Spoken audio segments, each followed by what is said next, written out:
folks, and welcome to the stream. My name is Mike D'Angelo, aka That Tellest Guy, and we are back today to look at a couple of the maps that we're going to be working on today. The first one is really just to hit the map complete button on the Cefen'adiel Citadel Entrance map, which we started last week. Well, I did a little bit of prep work ahead of last week, but we showed kind of what we were working with here, and then kind of made our way out after that. But we'll take one more look at everything real quick just to see what we managed to pull together. So we originally had the area far below with the lifts, which you can see here. They ended up bringing you onto kind of like the top level up here, so the elevators would lift up and drop off here. And we had a couple of little landing areas for our griffins and things like that, and some haystacks for them to rest at before they move over to what we didn't have last week. We had a little stable area that we put together over here, and I put a couple of supplies here and there just to kind of make it look like it wasn't just a bunch of nothing up here. So we've got a couple of the ballistas in place here and there. We wanted to make sure that the elves of Cefen'adiel looked like they could protect themselves from aerial attacks if they needed to. Had a couple of little statues put into place, including this big one here, which is the statue of like an old elven hero from the time between the fall and the convergence. But for the most part, that was what we did to wrap everything up. And this map will be available, including its variants, on Friday of this week. Yesterday we released the graveyard maps that we were working on either last week or the week prior, but this one will go live on Friday. So let's hit the button.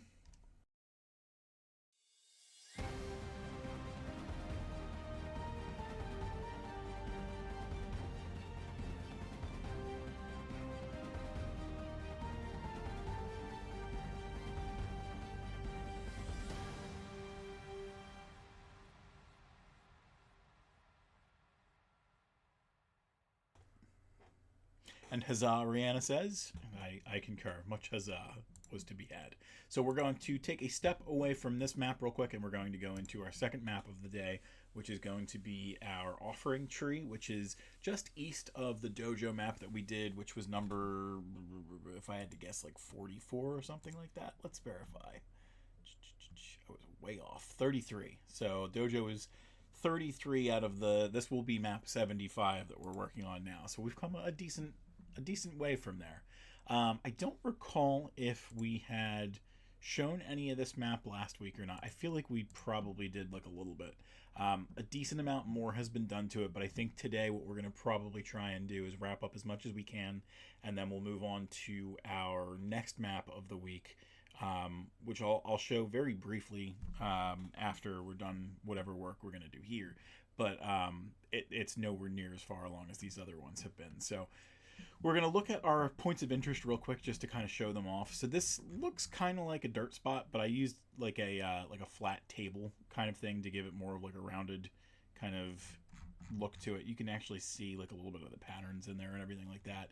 I'm okay with it because I want it to look like it's a flat surface, because the whole premise of this piece is you're supposed to be able to take these stones and like balance them. I don't know how a DM is going to do that, but I would find a way to do it. Whether it's the actual players doing some kind of balancing or them watching a non-player character do something like that. The main draw is this offering tree. So I was trying to like look at like things like Breath of the Wild, Tears of the Kingdom, Ghost of Tsushima, stuff like that, to just think of little things that like that could happen in this neck of the woods, so to speak. So we have things like that. I also have a food cart that is starting to walk their way over to the dojo over here. If you keep going west, you would hit the dojo map that we did, again, map 33. There is, I don't know if you noticed this already, but we have a little something special that we did here.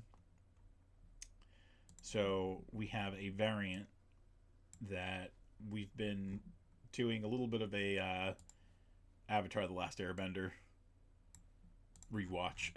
So we put together a cabbage cart. One of the other things is the current stuff that's available on Inkarnate, you can't get a cabbage truck Like, you can't get cabbages or anything like that. The closest they have, I think, is heads of lettuce, which honestly probably could have done the job. But we actually had one of our artists commissioned to do this stuff for us. So we've got this. We've got a statue that we replaced another statue with in another one of our maps, and he's working on another statue that's much, much, much bigger for a forthcoming map. And I think that we're going to keep him doing those kind of things. Certainly, you can see like 99% of the things that I'm doing in Inkarnate is with the already available stamps, and they're always coming out with new stuff. I haven't even really scratched the surface when it's come to the sci-fi stuff yet, and you wouldn't really see it on here anyway because I'm usually doing like sci-fi stuff on the side. But there is a lot of stuff still to do in Inkarnate, but I also want to kind of have some, flashier stuff that we're able to use, and we will be able to kind of do things that are very specific to Tellest when we have those kind of things done. So I'm very excited to kind of bring those two components together, a little bit of Inkarnate, a little bit of Tellest, in bigger and better ways. So we will show those off, but in the meantime, let's try and see what we can do with this map to kind of step it forward and get us close to wrapping up. And then this will likely be map 1 of next week on Patreon when we release this in its variants. So I'm actually going to take the tiniest of steps back, and we're going to actually go to our previous dojo map, see if there's any inspiration that we can glean from here. We had last week, I think, if it wasn't last week, it was off stream, like very quickly toyed with the idea of using like the azalea bushes, but I feel like they're a little too vibrant, and I don't want to take away from the other stuff that we've got going on. So let's go back to our offering tree map. I'm not really going to be able to get anything out of that, and I don't want to put any buildings here or anything like that. The closest that we get is the Torii Gate that we see there. So we are going to have to think probably a little bit outside the box, and very likely what that's going to mean is going to kind of like the forest set and getting some plants and stuff like that. So let's head down. Oh, I do want to show you one thing. So we've spent a lot of time over the past couple of weeks kind of showing off the new tools that, you know what, I will take a step out just because I want to show this off, because now that we are doing custom stamps and stuff like that, we can really kind of look into this. So Inkarnate has, for the beta users, and they're, activating like 2,500 more accounts every 2 weeks or so. It might even be weekly at this point. They have this art manager tool that you can go into, and previously it was just whatever items that I had here, and they were just in assets. There wasn't even an art manager to go into. But now what you can see is you can actually make your own groups. You can kind of put them all together. You can see those cabbages that we had here, and if you go into the actual cabbages group, the stamp set, you can name the stamps, the stamp set. You can add tags if you need to. You can indicate whether or not it should have shadows by default, a blend mode by default, if it should be kind of like a density kind of situation where you're holding down the key, or the mouse button rather, and moving it around to do a bunch more. And you can also determine whether or not there's going to be a randomization of rotation or stamps, which you'll see in a lot of the things that already exist in the kind of base sets. So like if you're working with a tree and you want to make sure that it's natural, you're going to get a randomization of rotation and stamps, so that you've got a nice blend of different kinds of trees and a nice blend of what direction they're facing. So basically I'll show you what it looks like when you actually go in, but I also wanted to show you real quick. I don't know if there's any easier way to see that all blown up, but that's a nice little preview of the statue. I'll at some point show you that when it suits me better. All right, so let's go back into here, and we're going to look at that cabbage patch real quick. Quick. Too much talking, not enough doing. All right, so we've got the cabbage over here. Way too big. Why are you sized improperly? Whatever. So you can see we've got the two different versions of the cabbage over here. And then if you throw it down, you can see it's randomizing the position and what kind of stamp you're getting. It looks like it's doing a poor job of randomizing. It looks like it's just giving me... You're just flipping the coin the other way every time. I'm waiting for the first time that breaks. I don't think it's going to. Hello, co-host. How you doing? You good, doggy? Good puppy dog. All right, let's get rid of those cabbages. Clearly, that's not working the way that I wanted it to. I think if there was 3 stamps, it might kind of bounce around a little bit differently, but that's not quite randomization. That's just flipping on and off. That is binary. That's not random. You okay? Do you want to lay down over on the blankets? Go ahead, go lay down. Are you just basking in the glow of the other monitor? You okay, Poochie? You come up here? Can I get you to sit?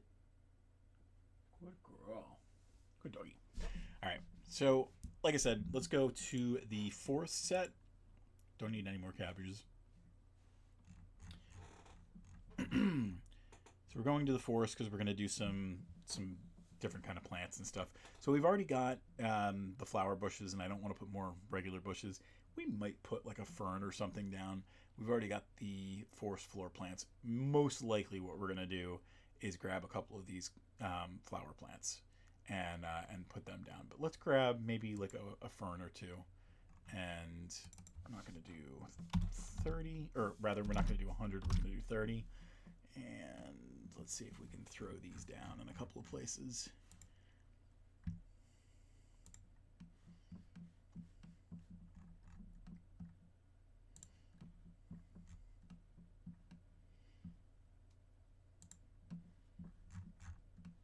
Just to kind of add some dynamics to what we see.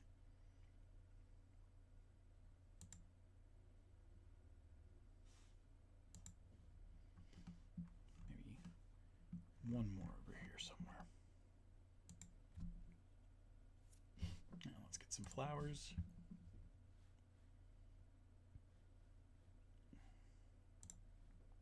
I didn't mention it, but so we've got the 3 kind of points of interest there, there, and there, but we made a 4th with a kitsune statue up here. I thought that was a fun little reference to include. Alright, so I don't want to put any flowers in this general area because that's where the cart went off road. So let's do... Oh, there's something over there, maybe.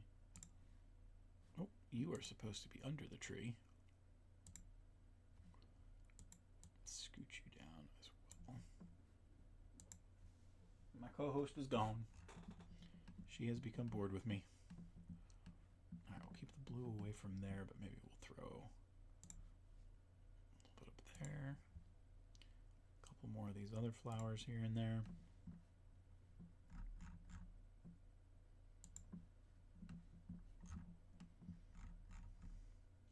I think I'm going to do a couple more bits of flocking here and there, so we'll get some stone pieces. I think the pink next to the pink looks nice. And we'll do 1 or 2 yellows as well.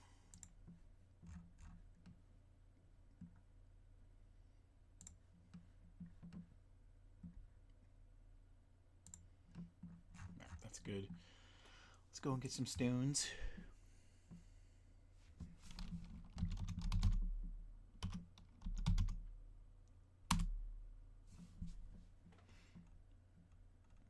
I always get this wrong. I think I needed to actually look up rock, because I don't want to use a rune stone. It's like every single time.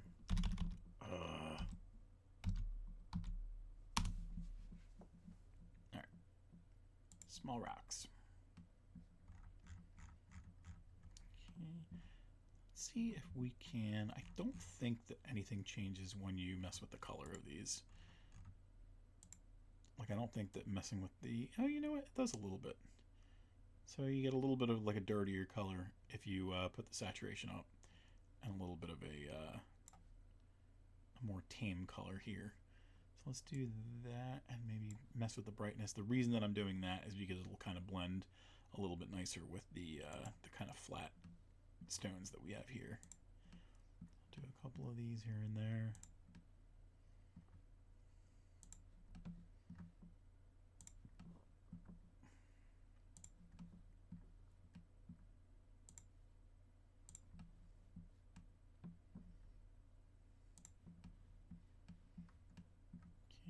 Around here as well. And let's go a little bit smaller.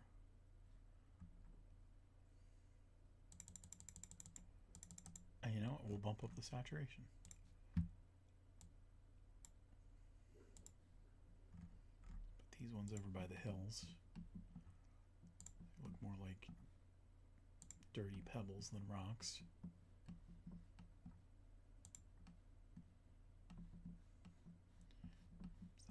Hell, I thought it was bigger than that. Alright, 35 changes is a decent amount. So we're going to hit save, and while we're waiting for that save to come through, we're going to go over to our sponsor. And now, a word from our sponsors. Eager to show that you can write an excellent book without following too closely to established tropes, new author Albert T. Franklin turns readers into fans with his debut, Searching for Zen, A Tale of Divine Destiny. Join Zen, a boy with an incredible gift who is bound to shape the form of humanity for ages to come. Franklin weaves a captivating story around this powerful being and endears Zen to many people who are integral to his life. A fellowship is created that will be one for the ages and one that readers will love to root for. If you're looking for an uplifting fantasy that outshines the darkness, look no further. Check out our promo for Searching for Zen, A Tale of Divine Destiny on the Tellest website today.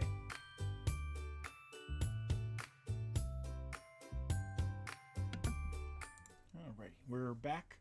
So that save is done. I'm going to try and see if we can't get a couple more little things on here to make it pop.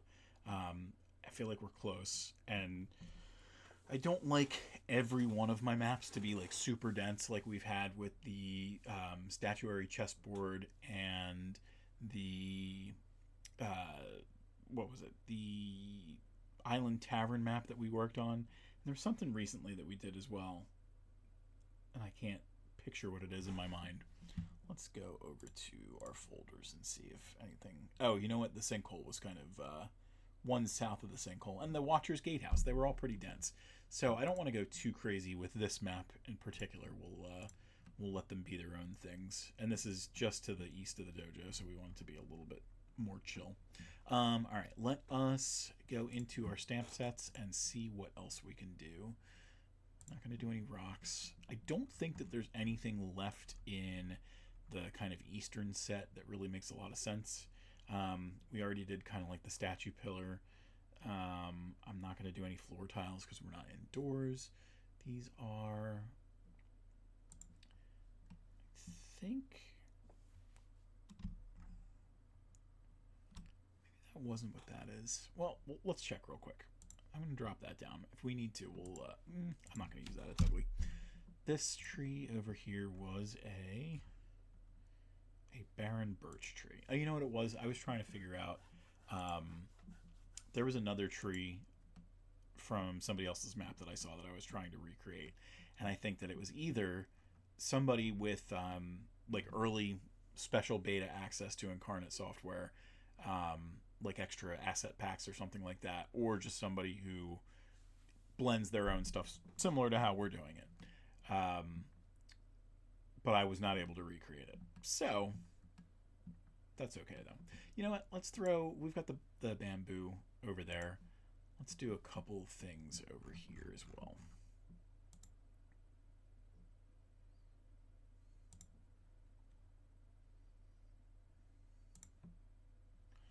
Gotta make sure that it's actually lower than the cherry blossom. So let's grab these guys. We'll move that fern a little further out.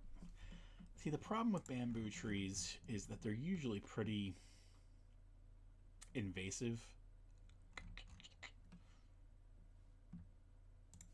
wouldn't stop here. As much as I like the idea of that, we're going to dial it back.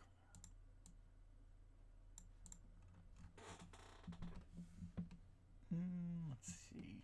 You know what? Here's something that I could do. So let's go back to the Eastern set, and we've got the red petals from the offering tree, but we didn't do anything with our cherry blossoms. So let me throw a couple of those out.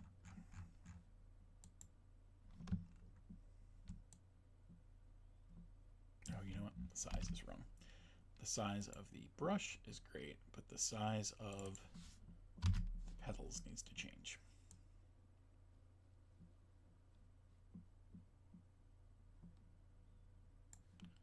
Let's say that's a decent amount, so we'll go a little bit further and then do a more deliberate amount around there. While I'm going through all this stuff, I also might as well ask you if you're watching for the first time, either here on Twitch or on YouTube, to hit that follow button, because I'm getting very close to the big 5-0 where I'll be able to push a little harder for the amount of people viewing at the same time instead of worrying about new followers. And once we get that nailed down, we'll be able to do some cool stuff with Quantum Quest on here. I got a lot of cool, to me, ideas that I want to try and go through. All right, let us see what else we've got here. So we've got carrying sticks, which you could have, like, if you're going to do some kind of farming. We don't really have a lot of farms over here. We've got barrels. Oh, I hear a tantrum downstairs. Got some drying racks. This is a lot of indoor stuff, I feel like, for most of this stuff down here. So I don't think that we're going to go too crazy about any of this stuff. No roofs or anything like that. We've got a rice field cap. Again, maybe eventually we'll do kind of like a farming component. Don't think that we're going to do anything more from the Eastern set. Let's see. We've got the petals. We've got the petals. Everything looks pretty good there. I'll tell you what. I don't want to push the map completed button on this map just yet, just in case there are. You know what? Here's something. I was talking about doing more rocks. And it's been a long time since we did the other rocks that aren't giant boulders. It's been a long time since I was able to type in this box without it yelling at me. Let's see. So we're going to grab one of these guys.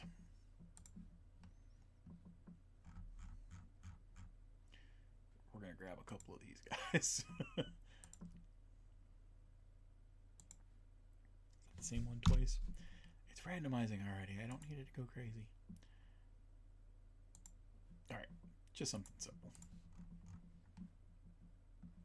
And you know what? Let's go to our dirt. And around here we're going to just kind of subtly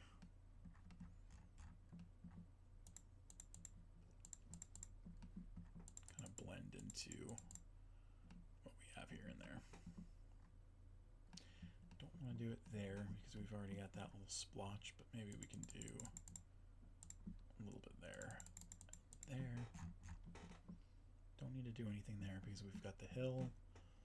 I'm okay with that, I think. Do we have a deciduous tree anywhere? Yeah, we do. So I don't want to double that up in both of these places. Alright. Like I said, I'm not going to hit map completed on this yet, just in case there's other changes that I want to make. Not that I'm beholden to that anyway, but when this is done, we'll head over to the second map of this week, which is very much in the beginning stages. So there is a place that we've gone to in the Tellest literature, but we've never actually seen it in any of the books, as far as I know. The Tomb of Fleeting Soul. Wait, did we go there? We might have gone there in As Darkness Falls, because I do know that they used... we had some creatures called the Yulks who ended up bringing these characters there. So the whole notion of the Tomb of Fleeting Souls is there's a secret entrance into this it's essentially going to be a dungeon, but for the sake of our characters, it was kind of like a hideout. So we've got just a very tiny bit of work on this map so far. So we'll do a little bit of kind of searching around and playing with what we're going to be doing. And, we only have a couple minutes left, so we'll see how far we get. We've got, you can see previously I kind of did like this path leading up to the tomb.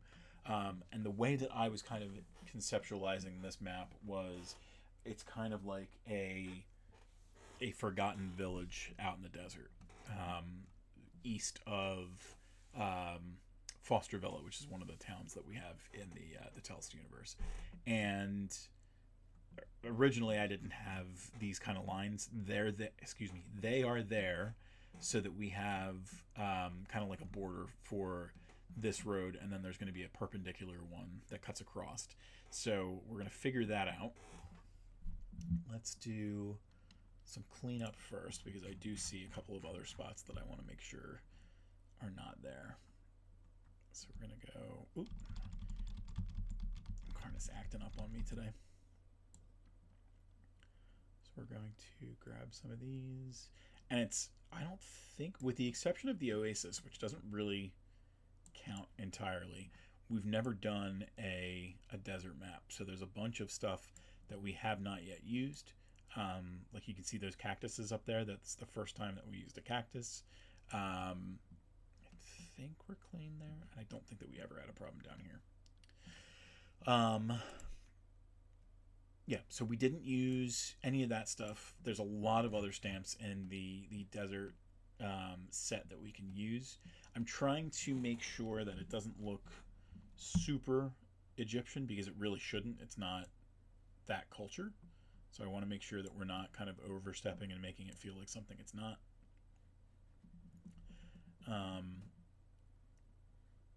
But at the same time, I do kind of want it to evoke some of those things that you see in certain deserts. I feel like when you're looking at this kind of stuff, an American desert just doesn't have that same kind of, oomph that like an Egyptian desert has. So we've got a little bit of that, and let's go to our sand one more time, because again, we don't really want this stuff as in your face as it is. So we're going to go over that maybe a little bit more, maybe like a 50.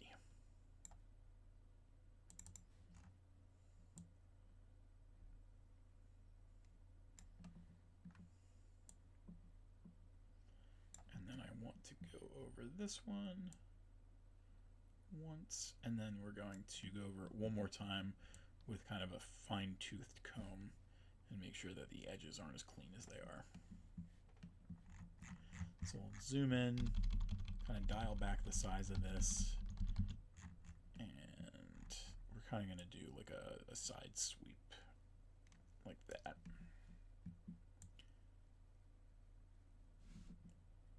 Sometimes we're going to cross over, sometimes we're just going to stay on the one side that we're on.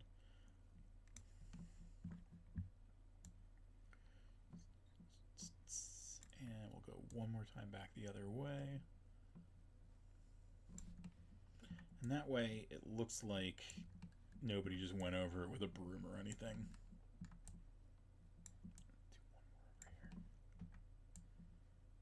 No one cleaned it off or anything like that. So that's a nice way of looking at it, where it kind of looks a little bit more organic than it did, but it still shows you kind of like the border. We'll probably go over a couple of spots after this to better line it up and make it look like it's even more naturally occurring.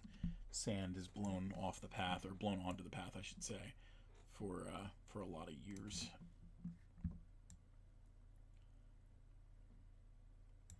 I like working on a map that has like a Tellest connection, because typically I have a character who makes sense to put together with the preview image of the map that, like, when we put on YouTube, it always looks nice to be able to kind of say, hey, this was a Hokeland map or something like that.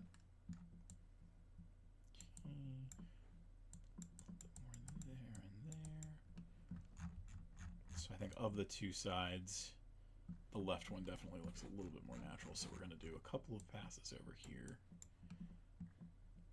and a couple of places just so that it, again, doesn't look super neat. We want it to look a little dirty and messy.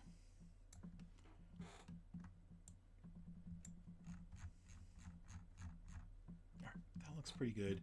What we're going to do next is, I think the angle that I have here, if I was to grab the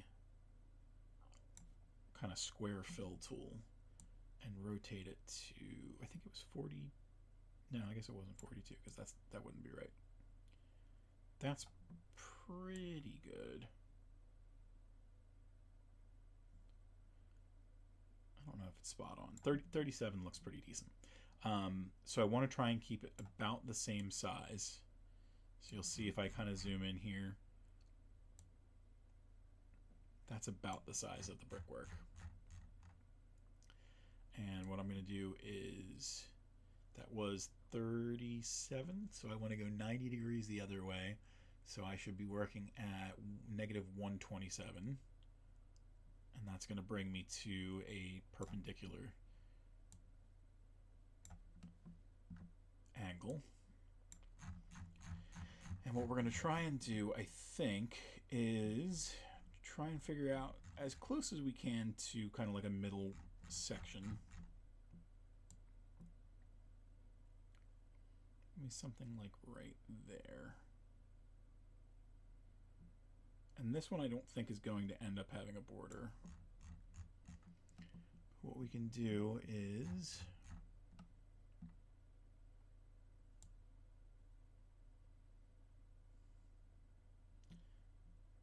I want to make sure that it's roughly the same width as the other ones. And if we apply that, oh, you know what? Gotta fix that real quick. So we're going to go into here real quick, and the placement, we're going to do the same thing. We're going to go, so 51 plus 90 is going to be 141. And now if we throw that down, I'm actually going to do it a couple of times.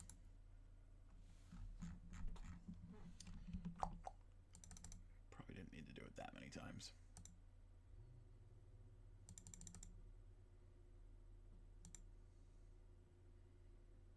Let's go to history.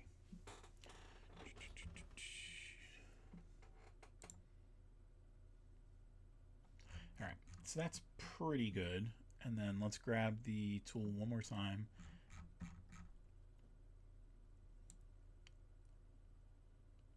And then we're just going to kind of duplicate it on the other side.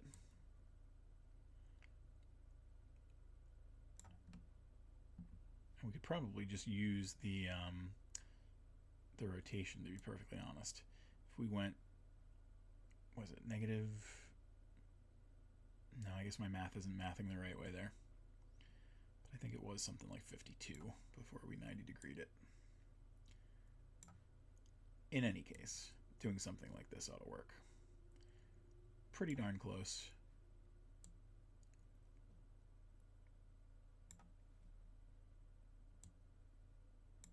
All right, so we're going to grab that then, and actually what we'll do, I think we're going to get into a little bit of a mess here. But not terrible.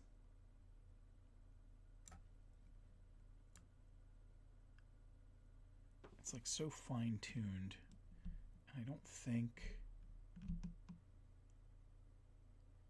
there's no way to like have it go the other way. But you know what? This is going to be close enough. So we're actually going to dial it back. We'll do like a 30 instead of a 50.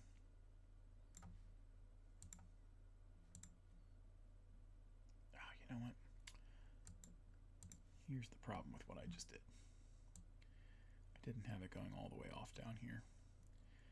And the good news, it's only a little bit, so we don't have to go too crazy. But so the good news is these here, they look like they're pretty perpendicular. Let's go back to our sand, and we're going to be pretty liberal about beating the crap out of this one up here because it is very dark comparatively.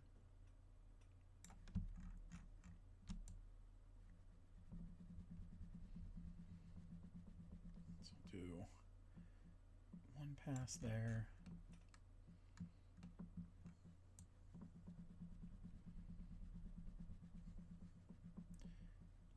One more there, and let's go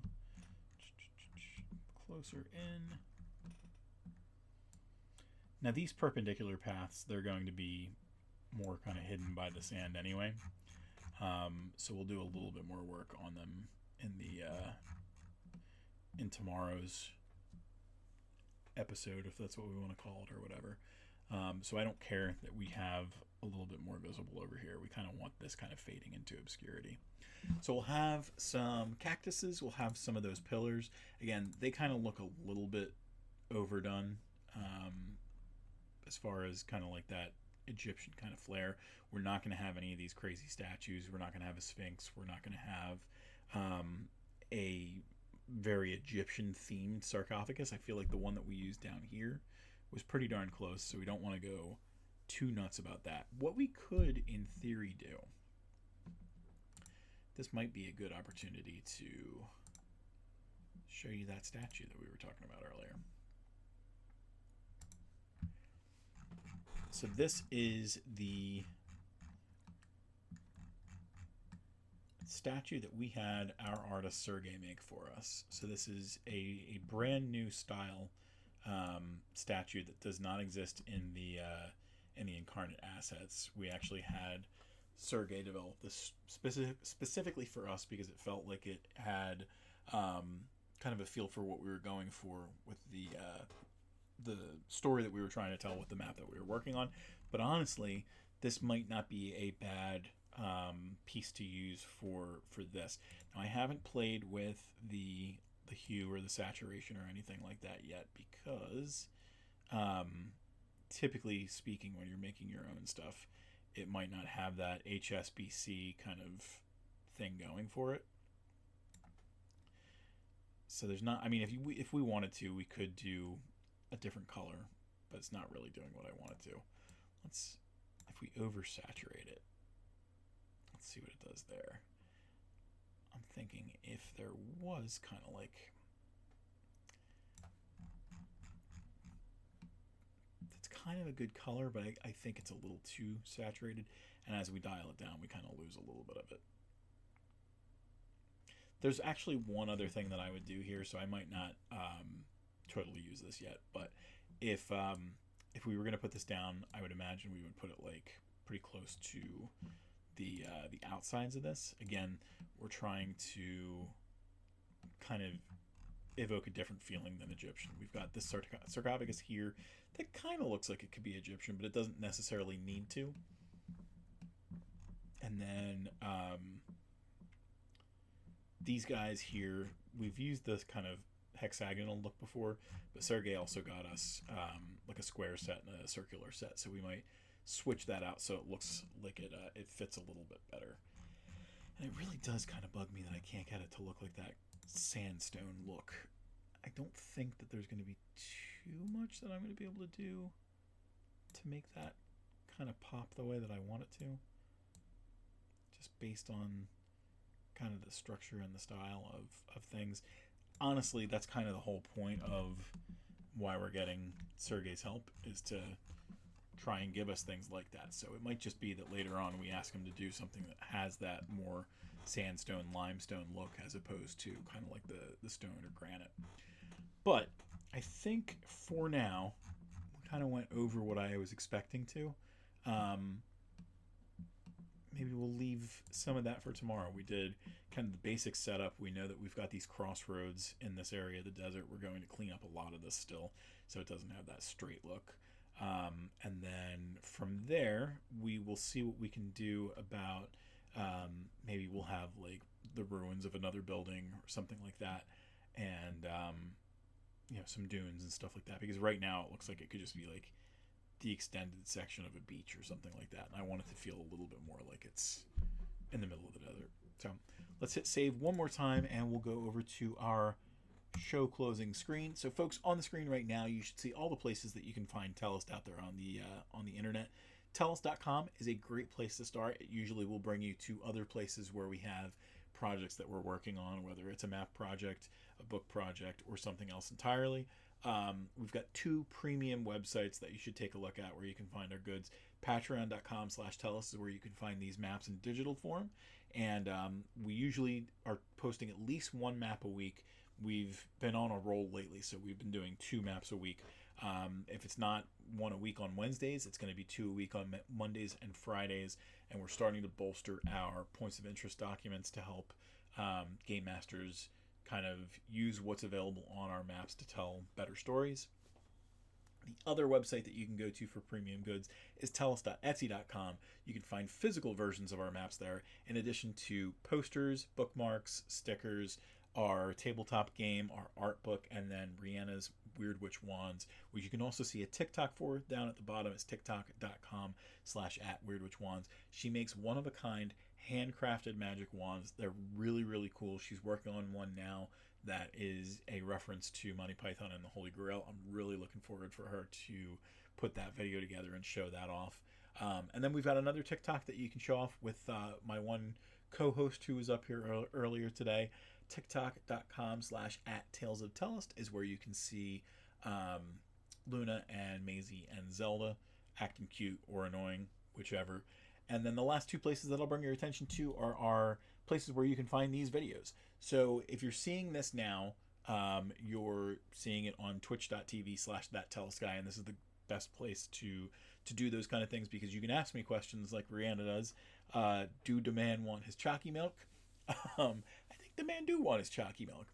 And then we also have youtube.com/@WorldOfTellest, where you can find these well after they've been purged from the Twitch site, after the 21 days or 28 days, whatever period it is that they keep those things up for.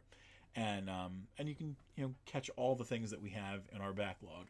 At this point, I feel like we've probably got like 80 episodes of making maps, so you can see kind of where we've been and how we've gotten to where we are. And I hope that you join us again. But that'll be it for now. I thank you again for joining us, and I'll see you tomorrow if you show up then. And until then, I miss you.